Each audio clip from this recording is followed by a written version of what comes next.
Welcome to the River Ranch Stockyards Event Center in Fort Worth, Texas. Events, weddings, corporate events, parties, you name it, River Ranch Stockyards can do it all.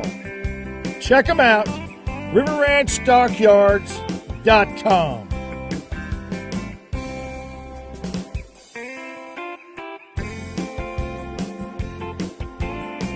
A proud partner of Trey's Chowdown and Trey's Chowdown Live.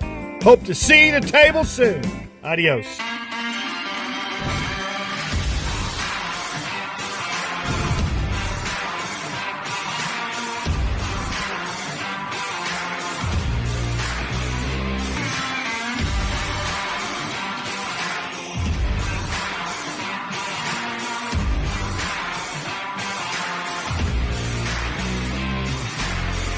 Season 5 of Chef's Deliciousness and Cocktails starts right now. Woo! Hey everybody, we are here today with Master Chef Mike Newton. I like to call him Master Chef because he's done not one, but 2 stints on Master Chef.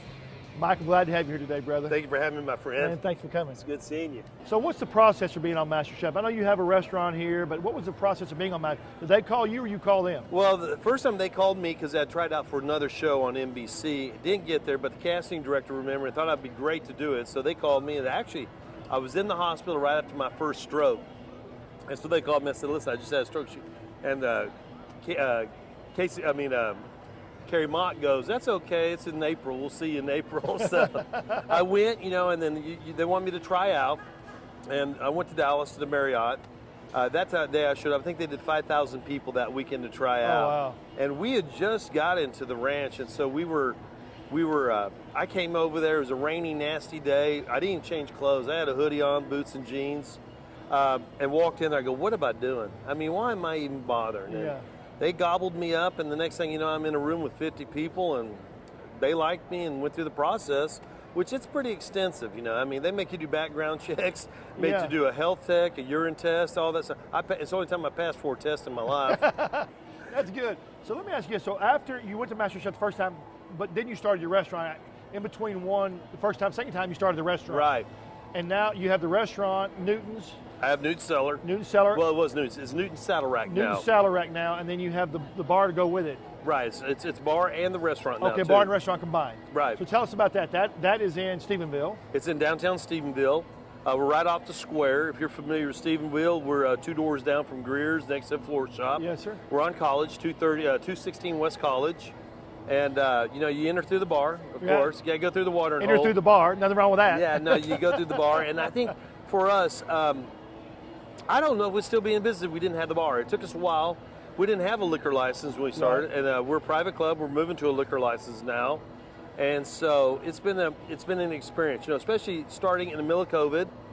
And at 50 years old, I probably am not the smartest SOB out there, but, we did it. We have a passion, and it's been very good for us. It's been good for Stephenville. So, we have a unique niche for us in Stephenville, what we do. And, we're only at 40, well, the original restaurant was only 49 seats. Sure. And now we're up to about 80-something, but we still don't, we haven't Cozy. increased our. Yeah. Cozy. We've increased the seats maybe by 10 is all. The bar top, of course, runs the length of it. And so we have a lot more people that prefer to sit in the saddle in the bar. Sure. Yeah. So let me ask you this. For you, do you think you did better opening up your restaurant after you did Master Chef, or would it have been better if you did before Master Chef? 100%. Okay. Yeah, the notoriety from Master Chef. Master Chef was a blessing. Credibility. It gives you automatic credibility no matter what, right? Right, it does. It gives you credibility, and also, when they pursued me, a bunch of the young Turks in Stephenville wanted something that they couldn't have. They had a steakhouse that just didn't make it. Yeah. So they came to me twice. One for a restaurant used to be Fiddle Creek or something like that. Fiddlesticks, I call it. Yeah. And then it was just too big of a venue. I wanted something that French bistro type of feel, even though we're doing Texas style food. Ironically, I have a French chef in my kitchen, Tony Barr, who's getting ready to leave to go do a TV show. But Tony's brought that French influence, and people go, why? Well, Texas was ruled by the French for a little while, but it's the juxtaposition of his food and my food and doing some pop-ups and stuff that we've really enjoyed and we succeeded very well at. You know, I had a guy that get on and order me, a cowboy ordered a well-done steak, and in our restaurant, if you ever come and you order well done, it will show up on your ticket as why bother. And does it really? Yeah. Why bother? Why bother? Why bother? Why bother? I mean, you know, he was getting mad. It was because we're paying seared, and I was into it for 25 minutes, and which we tell you to take about 20, 30 minutes to get your meal out. And he was mad as hell, and I said, listen, I'll get it out. And I said, well, he goes, I don't care, get it. Well, we put it in the old side oven for him, and, you know, got it out for him. And, you know, he was happy as a clam, but it's just, it's a mentality thing for me. For a while, we didn't serve well done. Why? What makes people want to eat something well done? What makes them want to do that? It's a mentality of my mom and dad grew up when you couldn't eat fish raw, then there's sushi. Yeah. You know, they grew up in that thing, they had to cook it to death, you know. My mom, British, you know, and my father, Texan, you know, and they grew up in that era where refrigeration, you know, so you cooked it. I think you go down to Mexico a lot in those areas, they're starting now to come around to that. But, I mean, that mentality down there as well is, you know, that, hey, we got to cook it, you know. Cook everything out of it. Yeah, cook it, you know, cook the life out of it. Yeah. Like I said, you only have to kill that cow once. You don't have to kill it twice. Yeah. So. All right, so you are doing the taste tour here. I am. And this is what you got in the taste tour, correct? I do. So what is this? Well, we got start off, we got a little smoked pork belly, and we've got it served on a creamy, spicy, cheesy grits. Smoked pork belly. Smoked pork belly. Is this grits? Is this your grits? That's my grits. What's that sauce? My gosh, that's good. That sauce is a sweet and tangy barbecue sauce. And got a little bread pudding here, whiskey, which I'm known for. No raisins, with a whiskey cream sauce. I actually. Oh my gosh, that is savory. It's sweet. It's got a lot of flavor. Make you step back and lick your eyebrows. Oh my gosh, bro. My. This is an adult version of SpaghettiOs. Adult version of SpaghettiOs. We're using a Wagyu meatball. We're doing it with annellini pasta that we get here at Jimmy's in Dallas. We also do it with a little sweet, a little spicy pepper sauce. So we got a little spice to it. So it's not just those, look at that annellini pasta. Takes you right back, doesn't it? Hey everybody, I'm here with Chef John Tesar. Great Chef John Tesar, Good to see you, brother. Good to see you again. Taste of Dallas. Taste of Dallas. Back from Florida. That's right. A Michelin star. Sorry. Hearts up. Hearts up. I just fixed to go into that. How does that feel? You know, it's been a wave of emotion, and I don't think I've fully processed it or put it into perspective yet. Right. But it's very meaningful. I think it's like it's beyond the validation of Michelin and the industry and what I've done. It goes back to almost like childhood of wanting to be good enough at something, to be recognized, and Michelin is really special.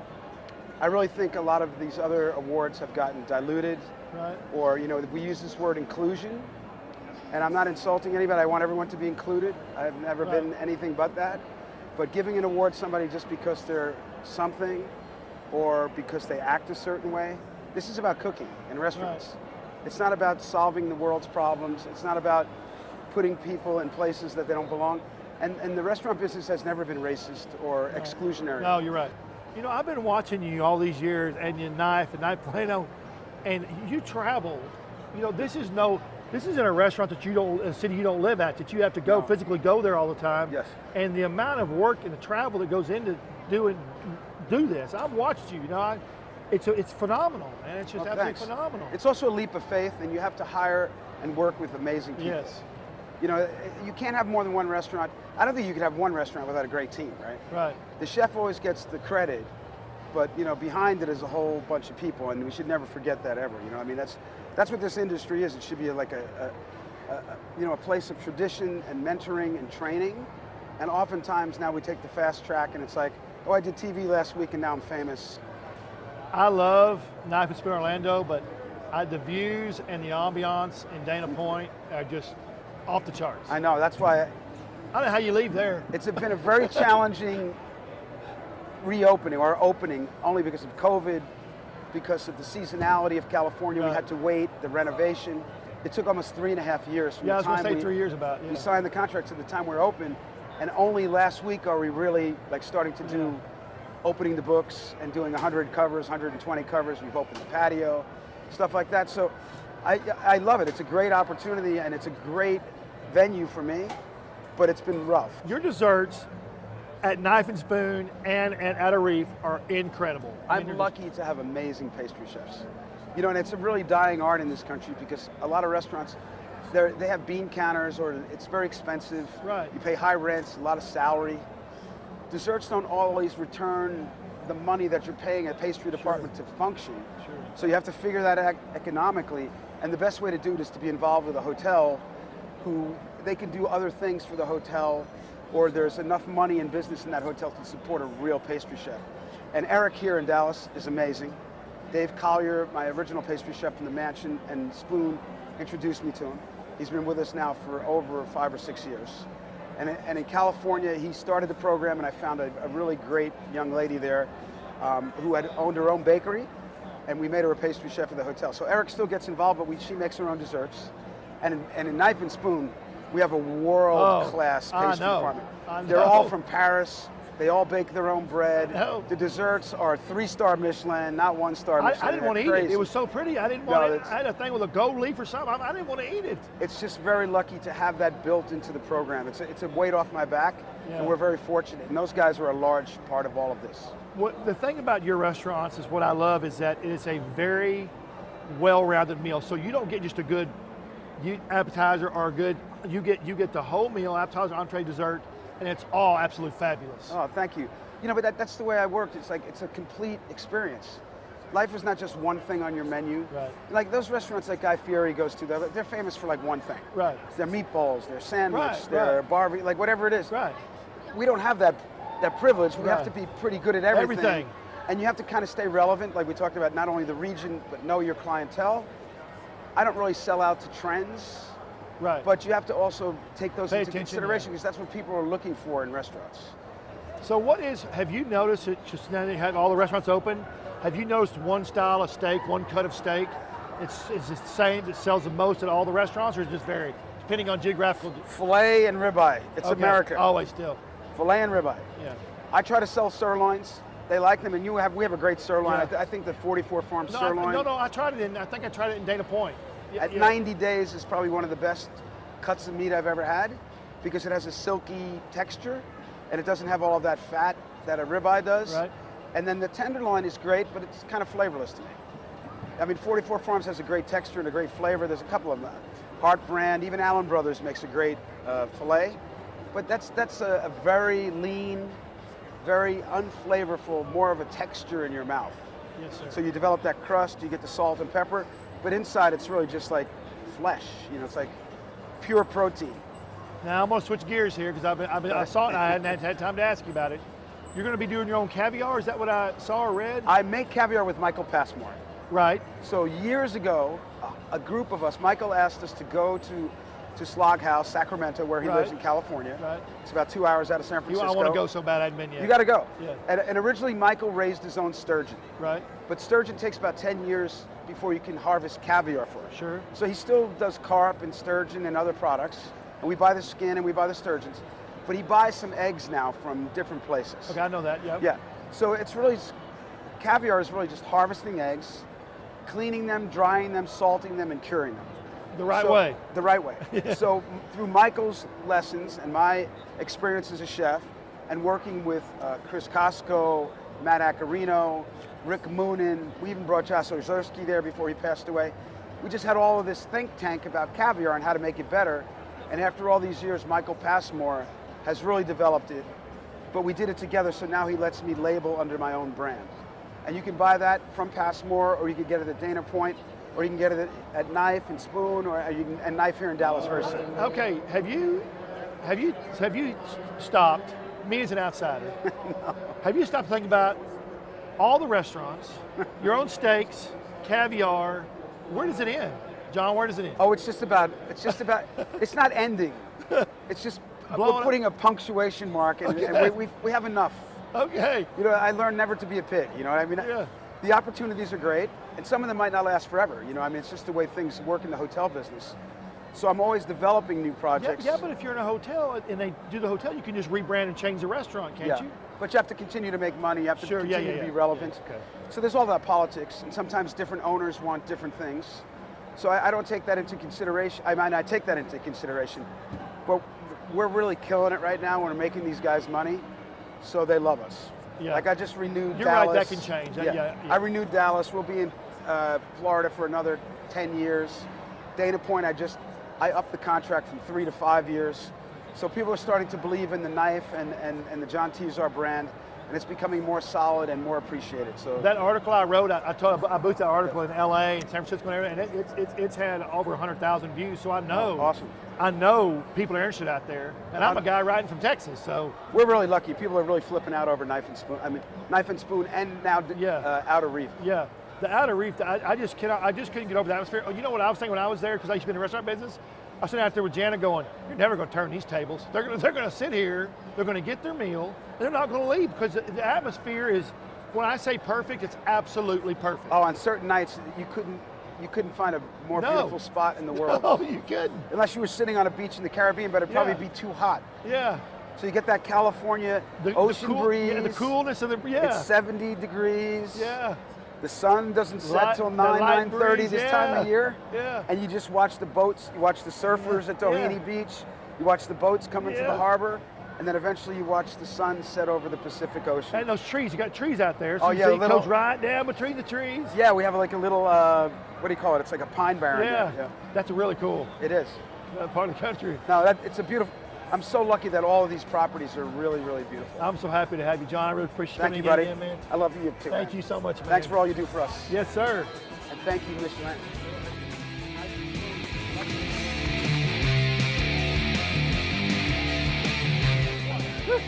Hey, everybody. I'm here with Diana with Dallas Grilled Cheese Company. Diana, how are you today? I'm good, Trey. Thank you for having me. Yes, ma'am. So, I had your product, I don't know, years ago, 3 or 4 years ago, I don't remember now, and then I've been back several times since, because I love grilled cheese. Who doesn't love grilled cheese, right? Everybody loves grilled cheese. Yeah. So you're from Dallas. Yes, I am from Where Dallas. did you get the idea for Dallas Grilled Cheese Company? You know, I have always been obsessed with grilled cheese. I've always liked to cook. I've always wanted to own a restaurant. And so it just kind of came to me one day what a perfect concept that would be in the Dallas area. And I approached my new husband at the time with the idea. I said, honey, you know what I'd like to do? And he says, what? I said, I'd like to open a grilled cheese restaurant. I don't think Dallas has one. And he says, do some research and let's talk about it. Coincidentally, I was in the Oak Cliff Lions Club at the time, and one of our other members, a dear friend of mine, was part owner of the Angry Dog down in Deep Ellum. Right, I love that place. I love it too. Yeah. And so I approached him with the idea, and he and I put a group together. My husband and I are the majority owners, and it became the Dallas Grilled Cheese Company. So before you did your first one, did you cook your sandwiches at home or something, or try to get your menu? Absolutely. So tell me how that went. I had an in-home test kitchen. Okay. And we had 2 teenage boys at home at the time. Awesome. And they got all into it. Oh, I bet they did. And they came up with some really good recipes. Yeah. That's awesome. It was fun. So how long did y'all do the test kitchen? I did it at home for a couple of months. Now, our Old World tomato basil soup is my original recipe. And I spent many late nights perfecting that. And if you look at our reviews, we get a lot of really good reviews on it. Well, today's the first time I would never have gotten that, because I just love your grilled cheese. I'm a grilled cheese. I just love cheese and bacon stuff. Yeah. Well, she got it today, but Jenna got and I was taking a bunch of pictures, and it kept sitting in there. I didn't realize what I was doing, but I took a bite. Oh my Lord, it was good. Thank you. That was, man, it was flavorful. It was delicious. It had a great texture. I mean, it was smooth, and it was smooth. It was just fantastic. Yeah. Because tomato soup, everybody has their preference, bisque or chunky, and I tried to find that balance that would appeal to the most people, and I think I did a pretty good job. So you have 2 Dallas grilled cheese. You have the one in Bishop's Arch and the one in Mockingbird Station. Yes, sir. Which Bishop's Arch was first? Yes, that was the original one. It was 2014. We opened that one. I remember. I was eating right after. Maybe it was right after COVID when they opened restaurants back up, and I went over to eat in your one in Bishop's Arch. Yeah. Yeah, I think that's what it was. I've been to Walkenburg Station one time, but it was real quick. I just got something when we left. Yeah. It's the same restaurant, but it's also very different. Bishop Arts is a little bit gritty, Yeah. steampunk, rustic industrial. Yeah. Mockingbird Station's clean, bright, new, and there's something for everybody at both restaurants, but they are very different feels. What is your biggest seller on the food truck? Is it the same one? The Cattleman's. That's our biggest seller That's across amazing. the board. But we have a sandwich, the Bacon Chicken Ranch, that we use a lot for food truck events, and it's a huge hit. Bacon Chicken Ranch. And then have you had our jalapeno popper grilled cheese, bacon jalapeno Yes, I have. popper? I did a little photo shoot with that one. Yes, I did. Yeah. We have about 4 grilled cheese sandwiches that we use a spicy jam that's house made on, and those are really popular. People love that savory, sweet combination. That's awesome. Yeah. What is your? You said the jalapeno popper. How do y'all make that? Y'all also make the popper too, or is it how is it? No. How's the sandwich constructed? It's like a deconstructed jalapeno popper. Okay. We have slices of fresh jalapeno, cream cheese, cheddar cheese, bacon, spicy jam. Yeah, it's good. Let me ask you a question. Have you found, and of course now Bishop's Art's always been this way, so it's not. Have you found it easier or harder to source your stuff locally than before COVID or after COVID? Your products or ingredients or produce and stuff that you have now? Probably harder, Yeah. maybe before, because Yeah. we use a lot of local companies. Which you But should. Benny Keith is our. Yeah. But they use a lot of local companies. A lot of people don't know that. They're based in Fort Worth. You know what's funny? That's people don't realize that. Yeah. Benny Keith is a Fort Worth company, and they think, people think when they see go in the truck going down the road, it's like a big. They use locally sourced purveyors for all their stuff. Yes. So I think it's neat. Yeah. But like there for a while, Benny Keith could not get us some of the jams that we use. And so I went to Deep Ellum Jam Company, and she was able to get them to me like within a day. And so that's what's nice about local. You Yeah. know. And Empire Bakery they will do their breads. backflips to Yeah, get you your bread. And last I heard, we were their largest customer. So Empire, they've been around a while. How long have they been in Dallas? I don't know. They're- Ever since I can remember. I tell everybody this. You know, I do a hamburger list every year. I do a sandwich list, do a hot dog list, and for me, hamburgers, sandwiches, hot dogs, the most important thing is the bread. Because if the bread's not right, the rest of the sandwich is not going to taste good to me. I mean, it's just a huge difference. We actually have a really good hamburger. It's the You have grilled. a hamburger too? It's not a patty melt. It's a grilled cheeseburger. Because some people, they go out to eat, they just want a hamburger. And You're killing me. Grilled cheese croutons and a grilled cheese hamburger. Yeah. And, You're killing me. We get the buns from Empire, and they're brioche. And Oh, so my yeah, gosh. they're delicious. How do you determine how much cheese to put on a sandwich?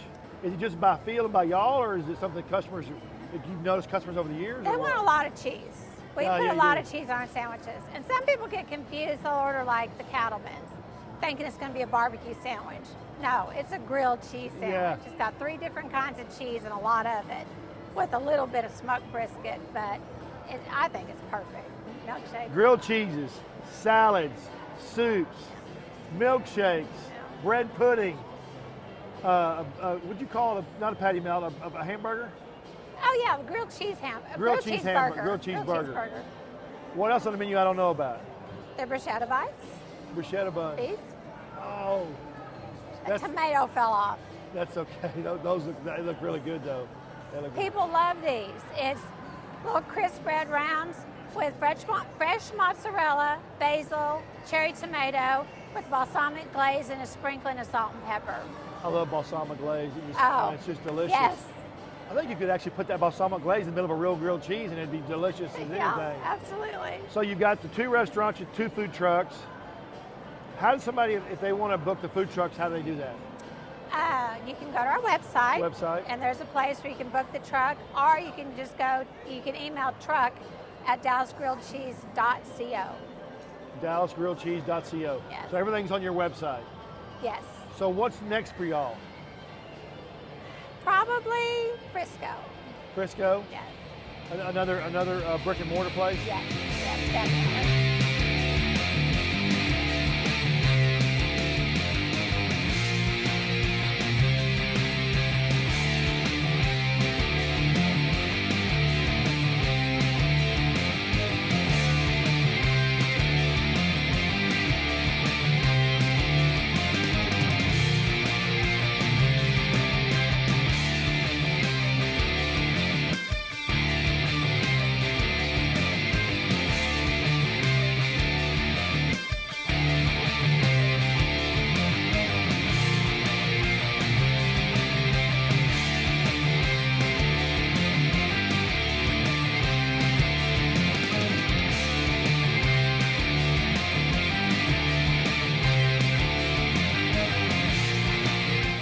Hey everybody, we are here with the famous Carnell's Bakery. That's what I call it, right? You're famous now. Pretty much. Because they're so delicious. We'll go with that. Yeah. So who's all involved in your bakery? So it's myself and my mom, Carnell. Okay, so her, okay, so her Yeah. name is Carnell, okay. Uh-huh. How long have you been doing it? We have actually been in business in our storefront for 3 years, but we've been doing custom cakes for 10 years. So you started out doing custom cakes? Yes. And then 3 years ago you went retail? Yes. That is awesome. Yes, that's a big jump. Oh, it's a huge jump. Yes.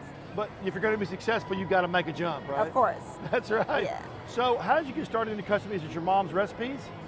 Basically, but we started out doing birthday cakes for my late brother in a way to honor him.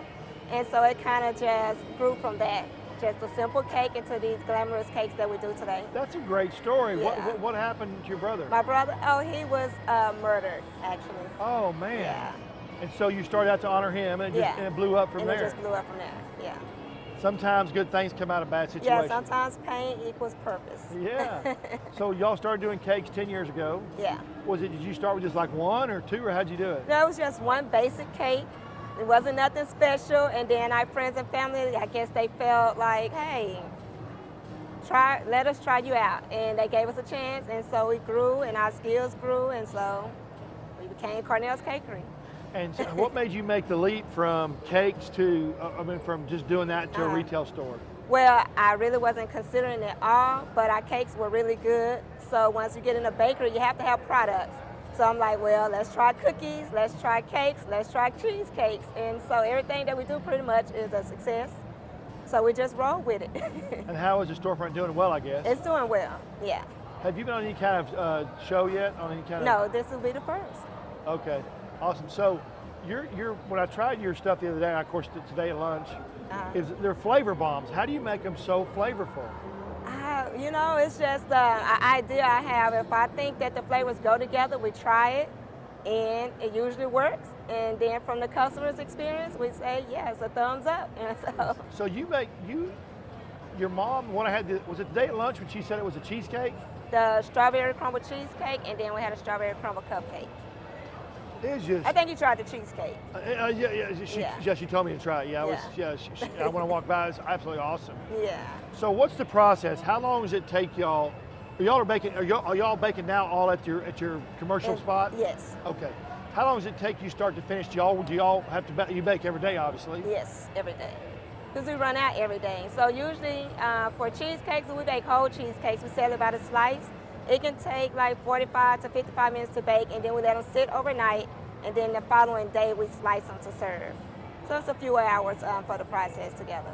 So you make everything, we make everything from scratch. Right, you make everything from scratch, and then you make it, obviously, which is great, you want to run out every day. You're not going to try to sell something 3 or 4 days old, that wouldn't work. No. You said you make whole cheesecake, you sell them by the slice. And then how do you make these? Are these in like big sheet trays? So that came about just for the Taste of Dallas. We had to like scale down, and so I'm like, okay, how can we get this? Wait. You don't sell these like this? No, but I will because it's such a hit out here, so I'm going to add them to the menu. So have you, okay, so if I'm walking by, passing back by, I see them dwindling. I see them going, like little line by little line by little line. That's how you know they're doing well. Of course. I'm like, gonna add those. So what have you learned the most about starting this business? You've been doing 10 years now. Yeah. What have you learned the most? Be patient. Patience. Be patient. It'll come. It'll all come together, and before you know it, you'll be like, okay, I see it. I see all my hard work. I see all my tears, you know. So yeah, just be patient. So how did COVID affect y'all? COVID? Actually, COVID was great for us. It gave me the opportunity to like really interact with the customers, get on social media, come up with like different products. So it slowed you down and made you just take a look at it? Yeah. I guess you were selling a lot to go? Yeah, oh yeah, we had to be creative during COVID. So yeah. It really awesome. helped us out a lot. So I'm still intrigued. This is the first time you've done the mini cupcakes? Yes, it is. Yeah. That just blows my mind. It is. So, but I think it's awesome. Yeah, thank you. So we will be adding it to the menu coming soon. So what? So in your so I haven't been to your bakery. So your bakery, like how many cakes do you sell? You sell them by the slice too. We sell cupcakes daily. Full size. Yes. Okay. Like the gourmet size, not like the little regular size, but like these jumbo cupcakes, like two people can share. So yeah, we sell those. You sell daily. jumbo cupcakes. Yeah. And then the slices of cupcakes, and then slices of cheesecakes, and then we also do stuffed cookies and stuffed cookies. Stuffed What cookies. the hell is a stuffed cookie? So like we have a strawberry cookie, and it's stuffed with cream cheese, and it's also topped with white chocolate and that strawberry crumble. Did you hear what she said? Strawberry cream cheese. Strawberry what cookie? Strawberry stuffed with cream cheese. Yes. Wow. It's really good. It's really That's good. awesome. Yes. So for somebody watching that's never started their own business and that's in doing something else and wants to take that leap, how do they do it? Do it. Don't think about it. Don't second guess it. Don't let it linger. Just do it. Because if you don't, it'll just hold you back, and you'll be wishing you would have. So what is the best thing about your deal and the worst thing about your business? As the bakery, the worst deal right now is getting employees. You know, we hire people, they come and go, and the best thing is like everything, meeting the customers. I mean, when people walk into our shop, I love their gratitude for it. Yeah. So that's the best thing, you know. Listen, I appreciate you so much, and so if people want to get a hold of your bakery, can you give us your website? Yes, we're at www.carnellscakery.com, and then we're also on IG at Cake by Carnell's Cakery. Facebook, Carnell's Cakery. TikTok, Carnell's Cakery. Carnell's Cakery. Carnell's Cakery, that's it. Hey everybody, I am here with one of the creators. There's two creators, correct? That's correct. Two creators, and I'm here with one of them, with Klowns on Fire. How you doing today? I'm great. How are you doing? Awesome. So there's two of you, and your names are? Ron Dillon and Greg Hallmark. Ron Dillon and Greg Hallmark. Right. And tell me how this sauce idea, first of all, because I stopped because I love the logo, but how did the sauce idea come about? Well, my business partner Greg was actually in St. John with a bunch of friends, and he found a sauce that he really liked. And he goes, over the last 25 years, he's actually been playing with it, and it actually came to fruition when he finally came out with the Spicy Mango Reaper. It was a barbecue sauce at the time was using Scotch bonnets, right. And now we use the Carolina Reaper in most of our sauces, and on the end is a rare pepper called the Dragon Spread. And that's this one right here? The Spicy Mango is the one that was originally made. That was the starter? Yeah, that was what we call our flagship sauce. Okay. And how long did it take to create and perfect it? Basically 25 years. So, yeah, so really it came down to, we were working at Cisco, and Greg always just played around with sauces, and with the spicy mango being a popular flavor, he's like, kept playing with it, playing with it, and then finally found that last ingredient that said, this is what we're going to do. And really, I love the logos, as you mentioned earlier. All of this is original art from my business partner's stepbrother. Right. And so really, everything you see on there's original art. But Kiss the Clown being our first hot sauce, right. It's our most awarded hot sauce. It's the most awarded sauce? That's right. Oh, wow. And then on the end is Passion the Dragon. So we were always looking for something different. And we found a pepper out of the UK called the Dragon's Breath pepper. Right. And a lot of people don't even know that pepper exists. Right. It's so rare that when you pick it up, people go, I've only heard the Carolina Reaper, and then we came up with Dragon's Breath. And we entered it in its first competition and won first place in the hot division at Zest Fest. So we're like, obviously, what we're doing from a whole profile of the sauces is always about flavor. Right. Before the fire is what we always say. And so really when you're looking at our sauces, people get scared because they see the crazy clown. Right. But when they actually taste the sauces, as you guys did earlier, you find that it's not just about heat. Yeah. But it's also too, it's eye-catching, which is important. With new products would have to have great logos. Absolutely. That's a great logo. Absolutely. So a lot of hot sauces I taste, are so hot they have no flavor. That makes sense? Yes. Yours had a lot of flavor, but also had some heat. That's right. We always say the flavor before the fire because people get this idea that, and there's a lot of people out there, they just want to chase the heat. Sure. It's a very common theme in our industry is let's get it as hot as possible. And we were like, that's part of the reason we wanted to do this because we're like, why does it have to hurt? Why does it have to burn? Why not enjoy it on your food? And so that's why we kind of, that's the whole profile of all of our sauces. We always tell people, we can hurt you, we just choose not to. We want you to enjoy it with your food. Yeah. And so when you look at the bevy of products, we're not just about hot sauces, seafood sauces, barbecue sauces, and hot sauces. So which one is your favorite? Honestly, my favorite is the spicy mango reaper. Is it? It's because it's an all-around mango, it's a popular flavor. But I also like clownfish because I like the milder side. But Passion the Dragon, to be honest, we don't even like it that hot. So when you started the company, what was your determination for you? What was your major determination to make you jump off and do the company? I think a lot of our motivation is the passion for what we do. You know, everybody's chasing the almighty dollar. Our thing is about passion. Really, when we sell our sauces, we actually have people leave our table and say, you know what, they may not even buy a sauce, but they got an experience. Sure. And so our goal is to let you experience the sauce, but experience the passion behind it. Because anybody can sell, but how many people have passion behind what we do? And that's really our motivation. That makes sense. Most people that come on my show are very passionate. Mm-hmm. So that's just, I don't think you cannot own a business and be successful business if you're not passionate. Oh, of course. So how do they purchase your sauce? So we are online? At clownsonfire.com. We are also on Etsy or on Amazon, and we actually have a few local grocers in the area that are local retailers that have it. Dallas Farmers Market every weekend, but we're also in what they call market divisions downtown as well. So our sauces are available online or locally. So. Dallas Farmers Market, that's over there on... about 8 minutes downtown. Right. In the market area, they call it the Shed. So. Have a lot of good stuff there. Oh, you know what? This is part of what we love about what we do as well. It's the relationships with the vendors that we have. Because everybody knows the Klowns is the people that help. And so if somebody comes up and needs bags, or somebody needs change, or somebody just needs a square reader, whatever they need, they always know they can come to us and we'll help out. So that's awesome. It's always about helping other vendors. So I guess you're glad you did it. Yeah, we did. Well, of course we are. I mean, our thing is it's not just about the payoff of what we do, it's the passion, as I mentioned. Sure. Anybody can make money. It's about what you do and are you passionate about it. I'd rather work hard, not make a lot of money, and enjoy what I'm doing than not work very hard and make billions of dollars. That's our goal, really, is just be passionate about what we do. Sure. So it's clownsonfire.com? That's correct. How easy is that? Yeah, clownsonfire.com with a K. With a K. Clownsonfire.com with a K. Yeah. And 10 flavors. Yep. Run through the flavors real quick before we So finish. we got clownfish, right? Seafood sauce, right? 3 barbecue sauces, spicy mango, spicy peach, spicy pineapple. Kiss of the Clown, Clown's Inferno, and Circus Fire are our regular hot sauces. And our hottest sauce is Passion of the Dragon. Okay. And there's 2 others, but we don't always have them on the table. We even have a hot sauce made for ice cream. Do you really? And we actually made a specific sauce for the Sturgis Bike Rally called Psycho and Sturgis. So hang on, where do you get the inspiration for? I was just fixing it, but where do you get the inspiration for your sauces? Inspiration really comes from coming up with. Obviously, we don't believe in C's. That's why we use the K for Clowns on Fire. Really, the whole part of this, clownfish, for example. This actually came. We were like, what are we going to name this? And we were at our local pub. We call our second home. It's called Holy Grail Pub. Uh-huh. And the manager there, she goes, that's easy. Call it clownfish. And so that's where the name came from.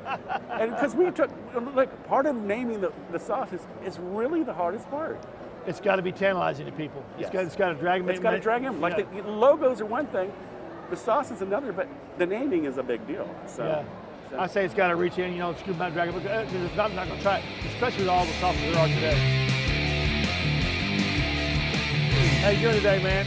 I'm doing good. So, and yourself? I'm doing awesome. We are here today, and I'm happy to have you here. Thank you for having me. Yes, sir. Reed, you got a great product. It's unusual and unique. Thank you. Yes. Everybody's always impressed with the shape of it and the size. Yeah. Hawaiian honeycomb. Hawaiian honey cones, yes. So tell me how you came up with this deal, Hawaiian honeycombs. So it was actually originated out of our Leeward restaurant in Hawaii, Leeward Drive-In. We started trying to create something new and different.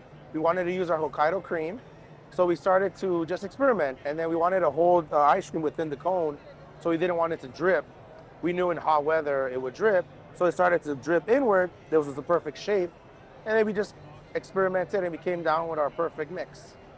That's awesome. I was wondering why it was shaped like that. So it's because it won't drip out it'll Correct. inside. Yes, because it's it's Texas, it's hot.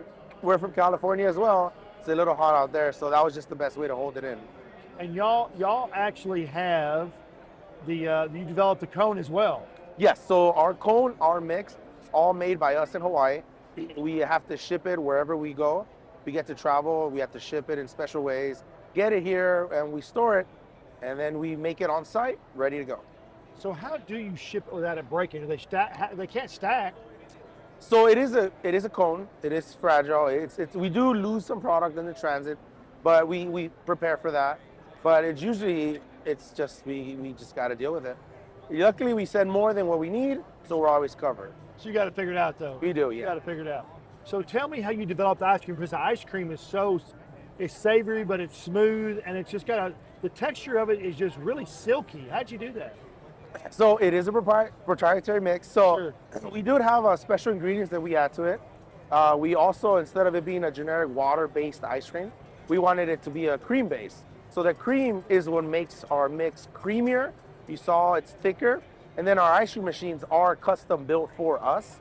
We wanted them to give it a much thicker, cleaner feel versus water usually creates that frost. Right. Ours just becomes creamy.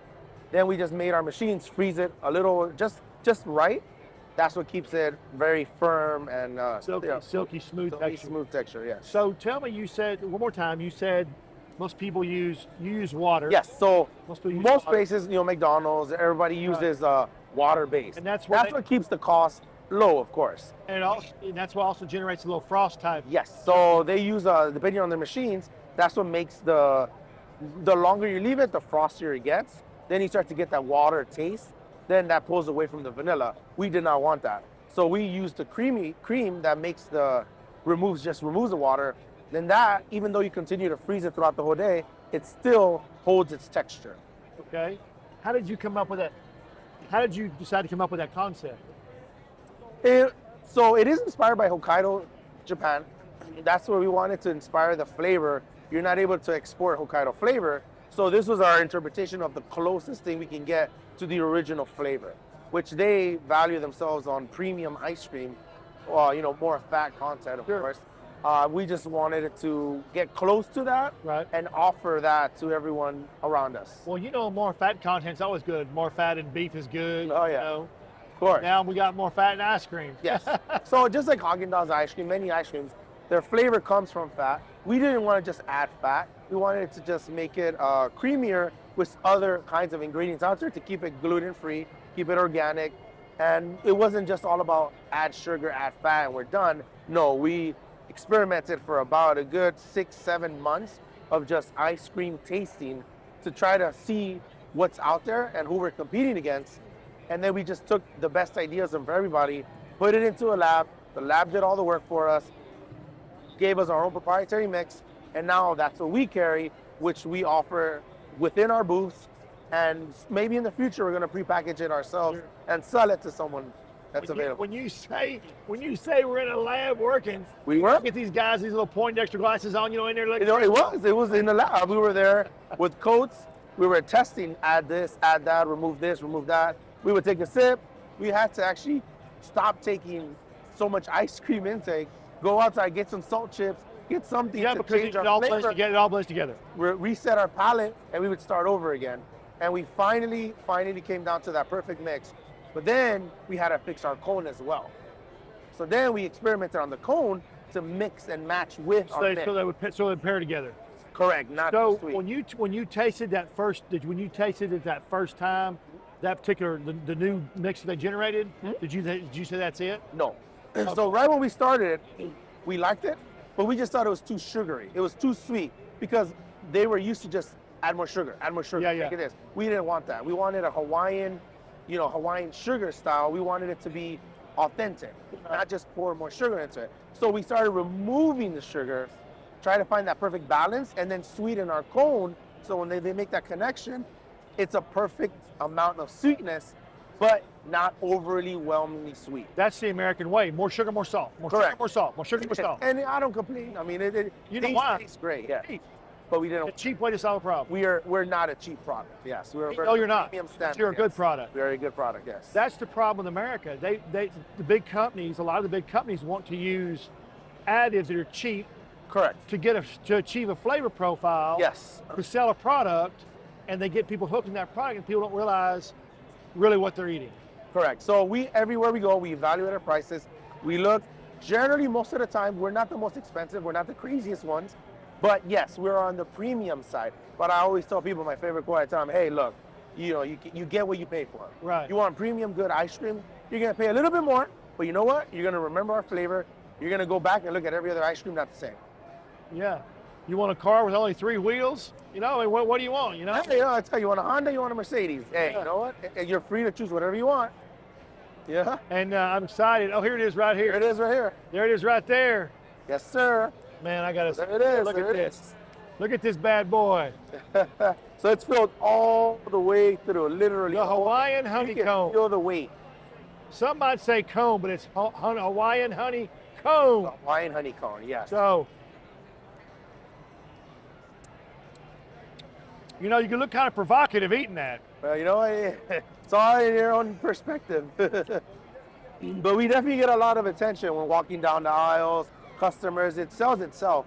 We don't even have to advertise. We just put our wax paper, we let people see that, and we're like, hey, you know what? You know where to find us. So once they eat the top of this off, it won't drip out and come out until it's done, right? Yeah. Because it'll just keep dripping inward. You know, you gotta eat the bottom, you gotta eat the top, you know, some a little bit off the bottom. Then you can freely walk around, no problem. Break it, tear it, whatever you want to do. It's gonna stay strong. It's not, you know, a churro. It's not gonna get soggy. It'll stay consistently crunchy for a long time. Harder bit. Ice cream. Basically took the original ice cream cone as well. What's the best part of the ice cream cone? Usually the bottom half. Right. We said, you know what? Well, let's extend that as tall as we can get it and make it a cone and then see what happens. And we got this. It is just so delicious. I mean, it's savory, it's sweet, and but it's not too sweet, like you said. It's just the perfect amount of sweet. It's creamy. Yeah, you can Real see it. smoky. If you zoomed in, you can actually see there is no frost. There is no water frost. Golly, It's man. a creamy, rich vanilla. That's absolutely awesome, man. I'm so happy. And y'all are here in Texas now. Yes, we are. And where are y'all going to be located? Like, how somebody, if they want this product, how do they find it? So originally, we started about 2 years before Corona happened. We were at the Texas Speedway. We were doing NASCAR. We were doing the rodeo. And then we ran into COVID that shut us down. So then we had to pull back. We had to reset our stuff, get everything going back in California. And now we have people moving into Texas. They're going to start running our full events. We're going to try to attack every possible event. And the golden dream here is we want the Texas State Fair. Once they take us, we'll be able to sell this to everybody around us. That's awesome. Right. It's going to be here. So it's going to be here to stay. Thank you. Yes, It's here to absolutely. Today was our first event. They invited us here. We were glad to attend. We were really excited. Now I'm already sitting there booking, trying to make sure we can find every possible event I can do in Texas. Our team's ready. We have the equipment. They want food trailers, food trucks. We have it all. So if somebody wants to find you, it's just HawaiianHoneycones.com or what? How do you have? So it's HawaiianHoneycone.com, but we also have an Instagram following. We have our TikTok. Facebook following. We have our TikTok. TikToks have some of the best, funniest videos. Yeah. We have a huge following in California. We want to bring that to Texas. Texas is Texas. We want you guys to follow us as well. In our booth, we're giving out these little scans. Everybody can follow us. They're asking where we are next, where we're going now. All the info will be provided. It'll always be follow us there. You'll see all our schedules. You'll see everything we have. Cool. And what was your full name again? My name is Alex. Alex Monteroso. Alex Monteroso. I can't say it. You roll that tongue, baby. I can't do that. Monteroso. Yes. Alex, man, I appreciate you so much, brother. Thank you. And I'm so excited y'all came up with that. I mean, I love new product development. Yes. I love new ideas, especially when they are savory, sweet, and delicious. And premium. That's and premium. Yeah. Man, I appreciate it. Thank you for having me. Check out Hawaiian Honey Cones. Welcome to the River Ranch Stockyards Event Center in Fort Worth, Texas. Events, weddings, corporate events, parties, you name it, River Ranch Stockyards can do it all. Check them out, riverranchstockyards.com.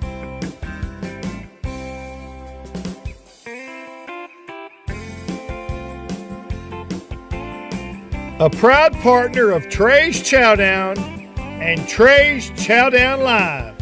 Hope to see you at the table soon. Adios. Hi, I'm Trey Chapman, publisher of Trey'sChowdown.com. I'm passionate about finding the best food, drinks, and chefs and sharing it all with you. I should know I have over 5 decades of food experience. Find me on any podcast platform, Facebook Live, or just Google me. Now you can watch and listen to all my great finds every week on my live TV and radio podcast at Trey's Chowdown Live.